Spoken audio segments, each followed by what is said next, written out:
brother-in-law was a huge fan of barbecue. In fact, we drove to Dallas to try some barbecue spots. One of the last places she took me to here in Houston had a carrot souffle on their menu. Now, I don't like carrots. Let me rephrase. I don't like cooked carrots. There's something weird and mushy about them to me. But this carrot souffle was amazing. I don't know if it's because we had stood in line for 2.5 hours leading up to the barbecue joint opening and us getting inside, and I was really, really hungry, or if the carrot souffle was really that good. So I've been trying out different carrot souffle recipes to try to recreate that moment in time for us.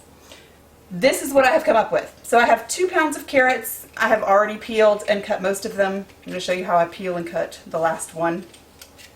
It's real simple. I take a vegetable peeler. Usually I would do this over the trash can and get all of the outer skin off.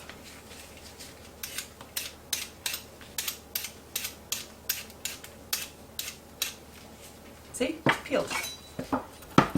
Cut the top and the bottom off. Don't need those pieces. Cut into about, I don't know, 1/4 inch thick medallions. And there we have 2 pounds of peeled and cut carrots that I'm going to pop into a pot of boiling water so that we can parboil them before we puree them. So I have my pot of water on the stove that is boiling. This one has a colander inside because it just makes it easier when I am draining the carrots after they're cooked. Now I'm going to stick my 2 pounds inside. Now there is a little bit of salt in this water. I would say about a teaspoon, not a whole lot. And that's just to flavor the water. You don't want to overpower the salt in the carrots. It doesn't taste very good. My oven is preheating to 350 degrees. That's going to be important because as soon as we mix the souffles, we pour them into the ramekins and throw them in the oven. And then you don't open the oven. You don't look in the oven. You just let it work its magic. So this is going to boil for about 15 minutes. And then we'll come take our carrots out. So our carrots are parboiled. I'm now going to put them in, I have drained them. I'm going to put them in my food processor and puree them.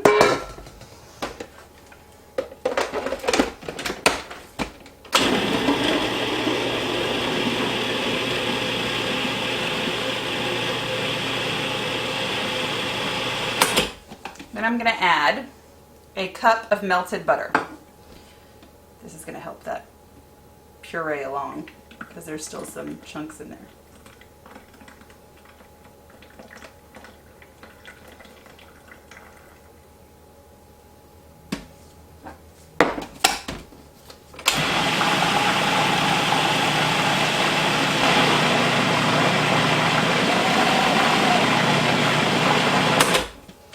So what I'm going to do is open this up and get those pieces around the sides that are not going into the puree and force them in.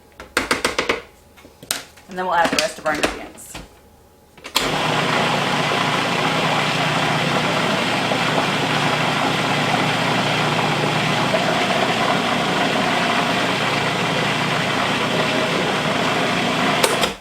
All right, now that it's mostly pureed, it'll keep as we add more stuff.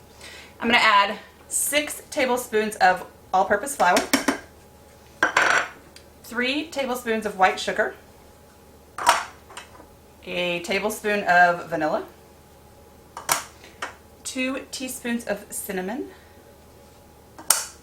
a teaspoon of nutmeg, and 2 teaspoons of baking powder. Now we're going to puree all that.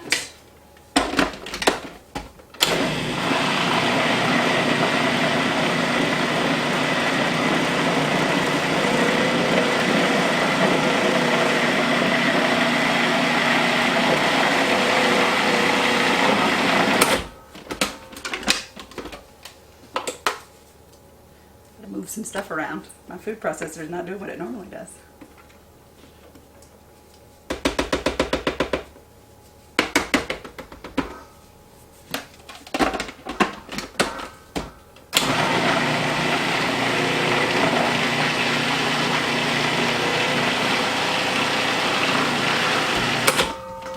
Now the last thing we're going to add is eggs. In a typical souffle, you add egg yolk and egg white separately, and you beat the egg whites and then you fold them in. This is not your typical souffle, which is good because those are really difficult. I'm just going to add 6 whole eggs, yolk and white together.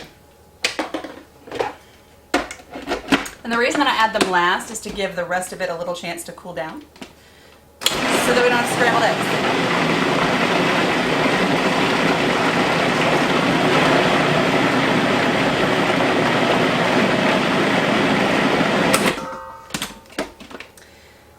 Now the other thing we need to do is grease our ramekins. I've already sprayed them, but here I'll show you. Done. Now we're going to take, I do a spoonful and a half. So souffle comes from the French verb meaning to puff. So these are going to inflate over the side of the ramekin and then pop back down about 5 to 10 minutes after they come out of the oven. But if you don't fill the cups enough, then it looks like they just deflated completely, which I can show you a picture of because the ones I made yesterday, not tall enough.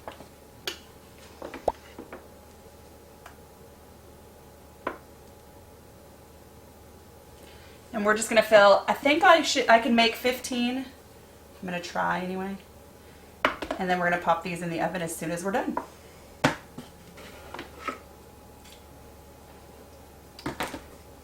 All right, looks like I'm not going to get 15, but I might be able to get 14.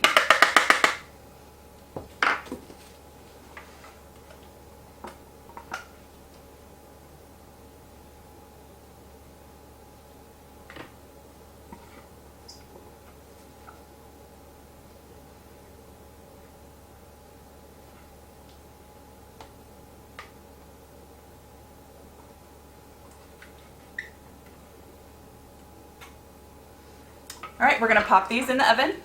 Should take about 35 minutes. We are touching nothing once we put them in the oven. I do turn the light on though so I can look at them occasionally. So you see how the souffles are rising above the ramekins that they're in? This is exactly how you want it to look, but we can't open the door or they will fall. So we're looking at them through my oven door. This is exactly what you want them to look like. So 35 minutes and our souffles are perfectly cooked. They were popped up. They're settling down into their containers, and then we'll be ready to eat.